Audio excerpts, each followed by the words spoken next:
আসসালামু আলাইকুম, আমি আদিবা রহমান অমি। আজকে আমি আপনাদের জন্য একটা শিফনের হিজাব টিউটোরিয়াল নিয়ে চলে আসলাম। এর আগেও আমি একটা হিজাবের টিউটোরিয়াল করেছি, সেটার লিঙ্ক আমি ডেসক্রিপশন বক্সে দিয়ে দিচ্ছি। আর আজকে এই ভিডিওটা ভালো লাগলে অবশ্যই সাবস্ক্রাইব করতে ভুলবেন না। সো চলেন তাহলে শুরু করা যাক। প্রথমে আপনার পছন্দ মতো একটা ইনার ক্যাপ পরে নেবেন। আমি এখানে শিফনের জর্জেটের স্কার্ফ নিয়েছি। আর এটাকে আমি একদম দুই দিক সমান করে নিয়ে দেন একটু ফোল্ড করে এটাকে আস্তে আস্তে করে টেনে নিচ্ছি। এতে সামনের যে দিকটা পোর্শনটা এটা একটু দেখেন খুবই শার্প টাইপের হয়েছে এবং দেখতে কিন্তু তাহলে সুন্দর দেখায়।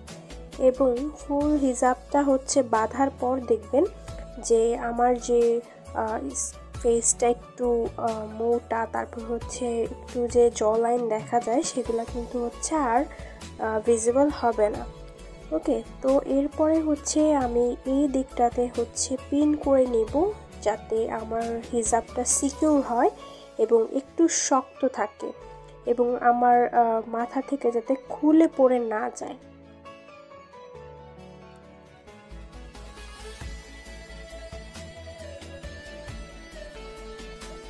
অ্যান্ড দেন আমি মাথার এই দিকটাতে একটা পিন করে নিব।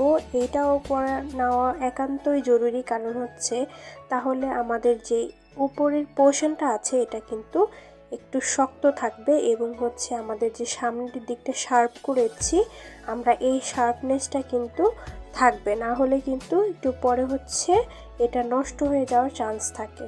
তো এরপরে আমি এটাকে একদম ঘুরিয়ে পেঁচিয়ে টেনে নিচ্ছি। এতে আমি কিন্তু দেখেন আমার যে জ লাইন এটাকে কিন্তু ঢেকে তারপর ঘুরিয়ে পেঁচিয়ে নিয়েছি।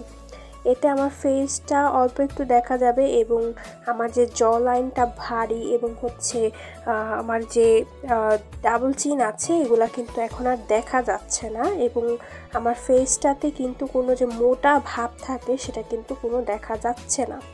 তো এরপরে আমি একদম পিন করে নিয়েছি।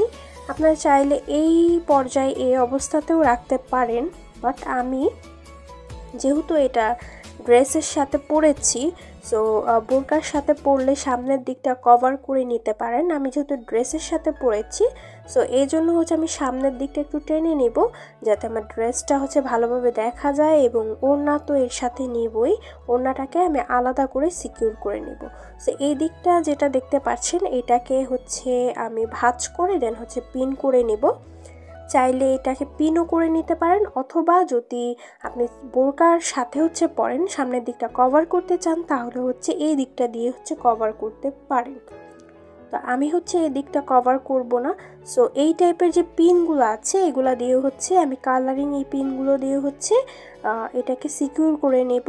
আর এই টাইপের যে কোনো আপনার পছন্দ অনুযায়ী যে কোনো পিন দিয়ে আপনি সিকিউর করে নিতে পারেন। আমার এই টাইপের পিনগুলো পছন্দ, সো এই টাইপেরগুলো দিয়েই বেঁধে নিয়েছি। তো আমার অলমোস্ট ডান। সো এই টিউটোরিয়ালটা কেমন লেগেছে অবশ্যই জানাবেন। খুবই ইজি ওয়েতে আজকে আমি দেখিয়ে দিলাম।